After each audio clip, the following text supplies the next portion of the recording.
السلام علیکم ورحمۃ اللہ وبرکاتہ، نحمدہ ونصلی علی رسولہ الکریم، اما بعد فاعوذ باللہ من الشیطان الرجیم، بسم اللہ الرحمن الرحیم۔ پرہیز علاج سے بہتر ہے، یعنی کوئی دوائی نہ لے، کچھ نہ لے، فاسٹنگ شروع کر دیں تو فاسٹنگ میں بھی شفا ہے۔ اور پھر دعائیں، آیات، سب سے بڑھ کر سورۃ الفاتحہ جس کا نام یہ شفا ہے، سورۃ الفاتحہ سے علاج کریں۔ خارجہ بن سل تمیمی اپنے چچا سے نقل کرتے ہیں، ایک مرتبہ وہ رسول اللہ صلی اللہ علیہ وسلم کی خدمت میں حاضر ہوئے۔ جب واپس جانے لگے تو ایک قوم کے پاس سے گزرے جن کے ہاں ایک مجنون آدمی تھا، یعنی اس کا ذہنی توازن ٹھیک نہیں تھا۔ اسے انہوں نے لوہے کی زنجیروں سے باندھ رکھا تھا۔ اس کے اہل خانہ کہنے لگے، ہمیں معلوم ہوا کہ تمہارا یہ ساتھی یعنی نبی صلی اللہ علیہ وسلم کو خیر لے کے آیا ہے، وہ خود نہیں ہوں گے مسلمان، نہیں پتا ہوگا، تو کیا اس کے پاس کوئی ایسی چیز ہے کہ جس سے علاج کیا جائے اس کا؟ وہ کہتے ہیں کہ میں نے سورۃ فاتحہ پڑھ کر دم کیا تو وہ ٹھیک ہو گیا۔ یقین اصل چیز ہے نا، کہ یقین کتنا ہے۔ ایک لیکچر یقین پر بھی ہونا چاہیے، کیونکہ نا دین کے معاملے میں، دعاؤں کے معاملے میں ہمارا یقین نہیں ہوتا۔ الثقۃ باللہ۔ پھر جو منزل ہم پڑھتے ہیں اس میں سورۃ فاتحہ کے علاوہ آیت الکرسی ہے، البقرہ کی آخری 2 آیات ہیں، کیونکہ نبی صلی اللہ علیہ وسلم نے فرمایا جس نے سورۃ البقرہ کی آخری 2 آیات ایک رات کو پڑھی وہ اسے ہر آفت سے بچانے کے لیے کافی ہوں گی۔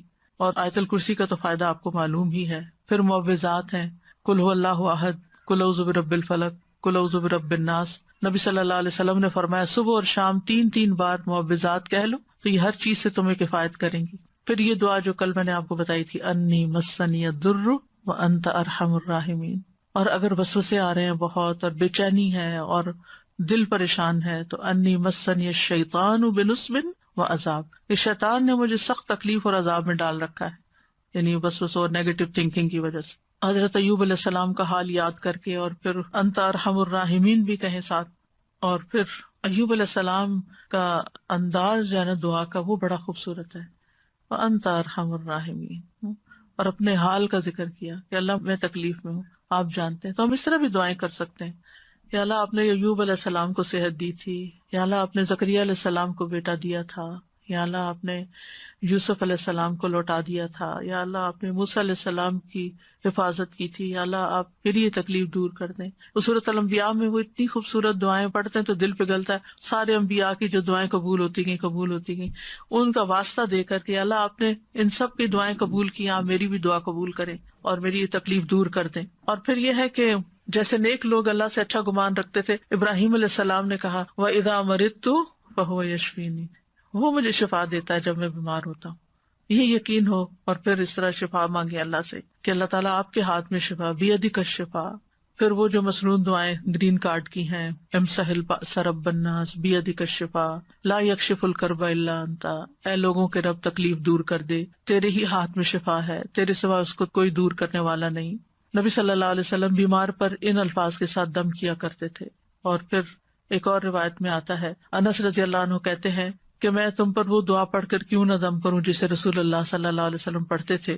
تو حضرت ثابت کی طبیعت خراب تھی تو انہوں نے کہا ضرور کیجیے، تو حضرت انس نے ان الفاظ کے ساتھ دم کیا، اللہم رب الناس مذہب البأس اشفی انت الشافی لا شافی الا انت شفاء لا یغادر سقما۔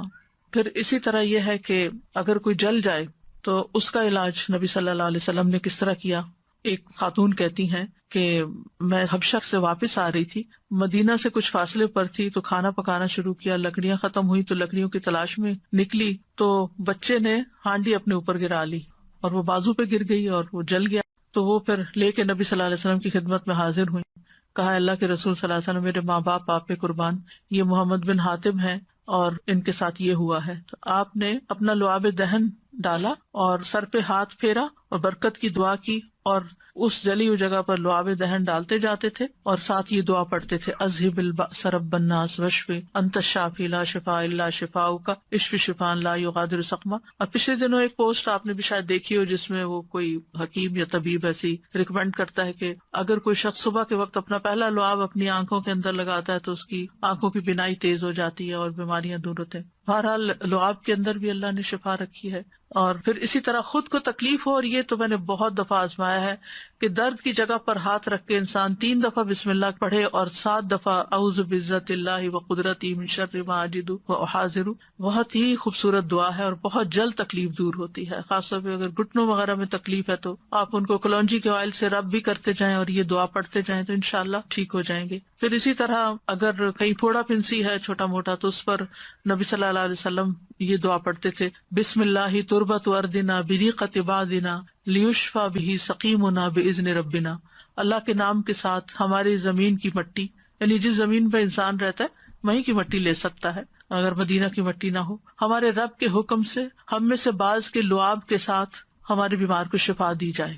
یعنی وہاں پر کوئی بڑی بڑی فارمیسیز نہیں تھی، کوئی اور علاج کے لیے ہاسپٹل نہیں تھے، تو یہی چیزیں جو تھیں نبی صلی اللہ علیہ وسلم نے عملاً کر کے دکھائیں اور لوگوں کو فائدہ بھی پہنچا.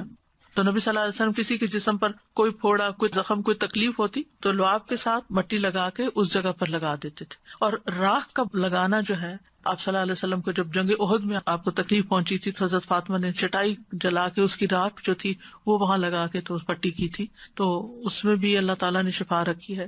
اور پھر اسی طرح تکلیف اور پریشانی کے وقت کی جو عام دعائیں ہیں وہ بھی پڑھنی چاہیے. یا حی یا قیوم برحمتک استغیث، اللہ اللہ ربی لا اشرک بہ شیئا.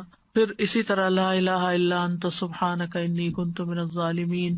پھر نبی صلی اللہ علیہ وسلم جب کرب اور تکلیف اور پریشانی اور بے چینی ہوتی تھی اس وقت پڑھتے تھے لا الہ الا اللہ العظیم الحلیم، لا الہ الا اللہ رب العرش العظیم، لا الہ الا اللہ رب السماوات و رب الارض و رب العرش الکریم.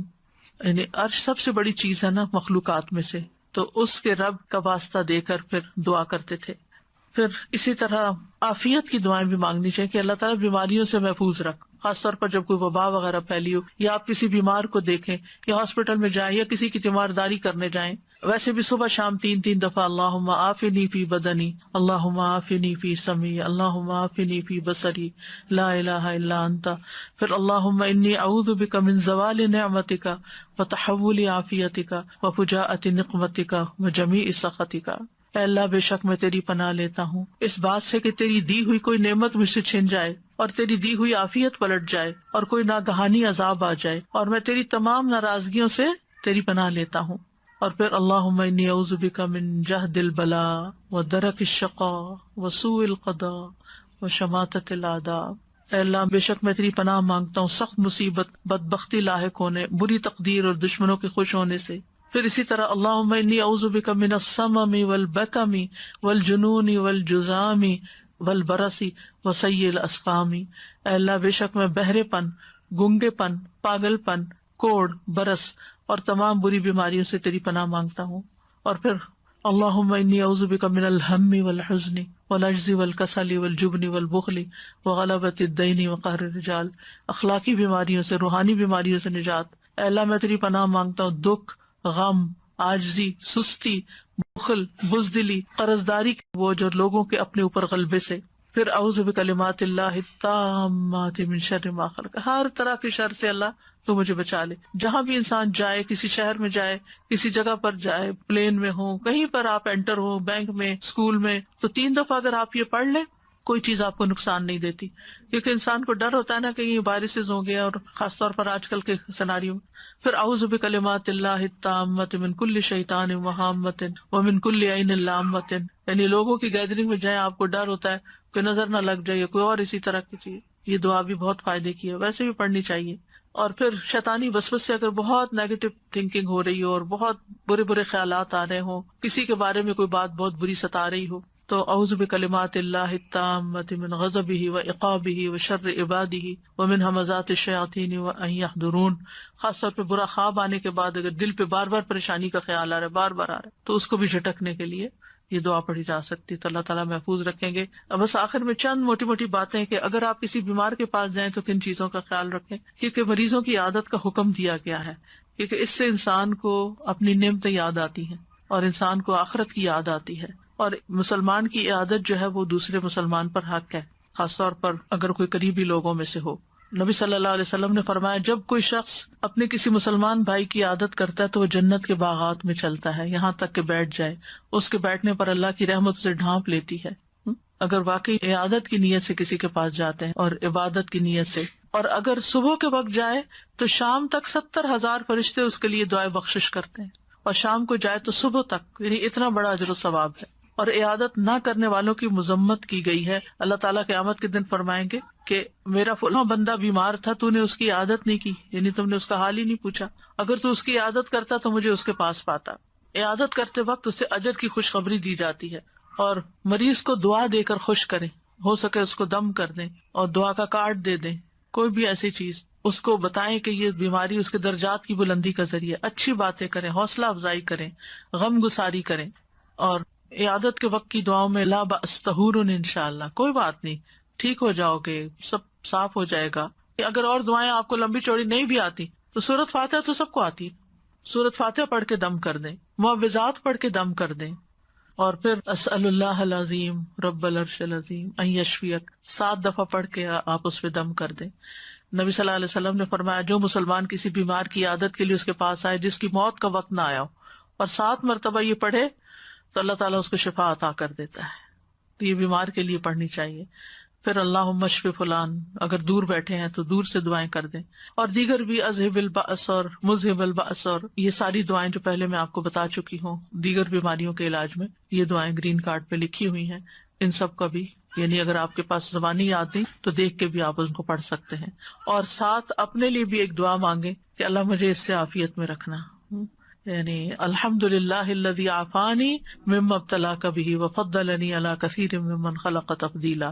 تو حدیث میں آتا ہے کہ جو یہ پڑھے گا اس مصیبت سے محفوظ رہے گا جس میں دوسرا مبتلا ہے۔ تو اللہ تعالیٰ ہمیں بیماریوں میں اور ساری تکلیفوں میں درست رویہ اختیار کرنے کی توفیق دے، اور سنت کے مطابق علاج بھی اور بہیو کرنے کی توفیق دے جس سے اللہ تعالیٰ راضی ہو جائے۔ یہ ایک باری امتحان ہے، اس امتحان کو پاس کرنا ضروری ہے، اور پاس کرنے پر بہت بڑے درجات ہیں، اور اگر انسان اس پر ناکام ہو جاتا ہے تو دنیا میں بھی تکلیف اور آخرت کی بھی تکلیف۔ وآخر دعوانا ان الحمد للہ رب العالمین۔ سبحانک اللہم وبحمدک، اشہد ان لا الہ الا انت، استغفرک واتوب الیک۔